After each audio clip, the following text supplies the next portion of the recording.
My name is Sarah. I am the only child of my parents. Since I was a child, my family showed me what it felt like to be loved at home. I was lucky to grow up in the midst of four beautiful female friends. We all laughed and played together in the neighborhood as children. I grew up and moved to another city. At age 22, I had my first hairdressing shop. Customers trooped in and out of it. Life was so beautiful for me. It was as if the womb that carried me was golden. I was always lucky at everything I did. I am artistic in nature. You could tell from the way I took my time in decorating my private space. I never knew that one day all my joy and happiness was going to be crumbled. When I woke up one morning feeling tired and restless, I called home and spoke to my parents. My mom insisted she came visiting me. I told her, no mommy, I will be fine. But unfortunately for me, I didn't get better for days. My parents sent for me to come back to Ikeja where I grew up in order to keep their eyes on me and run a test on what was wrong with me. I got admitted in the hospital. I was so happy to see my friends and my parents caring for me that moment. When my dad came into the room I laid, his face was filled with sadness. My mom asked what was wrong. She said, "Oh, my darling Sarah," and broke down in tears. After reading what the test results said, "You have leukemia. It's a type of blood cancer," my mother said with a teary face. It felt like all my life was ending. I took a deep breath, tears in my eyes, and fell asleep. My friends wept so greatly. Days passed, weeks turning into months. Series of medications were administered to me, but yet it felt like the cancer grew worse every day. By the time it got to stage 3, I lost all my hair already.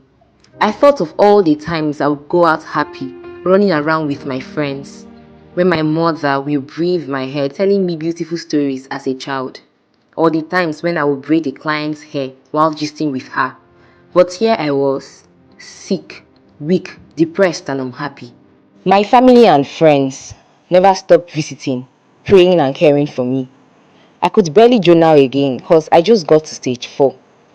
Linda was my closest friend. I gave her my diary and told her to document the rest of my story if I couldn't make it again. She refused, insisting that I was going to be well. But unfortunately for me, I could smell death already. I made peace with it because my body was already tired from the illness. I called my family and friends to see them one more last time before I die. Everybody was crying in front of me. I was too lazy to sit up. I wish I could console them, or I could get up and be well again just for them. Sarah handed her diary to Linda because she couldn't write or think again. "I am Linda, Sarah's best friend."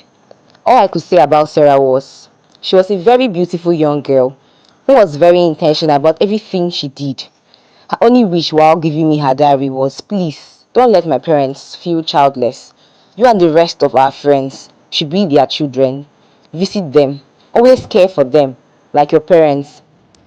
She thanked me. I knew her since childhood. She was peaceful, caring, and loving. But unfortunately for her, after 2 weeks, after handing over her diary to me to document all that was happening around her, she died. Today we pay our last respects to her. I couldn't help seeing her parents bury the only child they had, or I and my other friends losing our childhood friend. Some people come and go so fast. Oh, my darling Sarah, we enjoyed your little stay. As you're more than 10,000 miles away from us, we promise to always visit your parents and care for them till old age as our own parents, just as you wished. You will forever be in our hearts. Sarah's mom died after 2 years of her death. She couldn't bear the loss. We treated her father like us. We all contributed money for him to travel out from Nigeria and go to a rehabilitation center because he was losing his mind already. One time happy and alive family just crumbled like that in a blink of an eye because of sickness and death. Oh God, help us.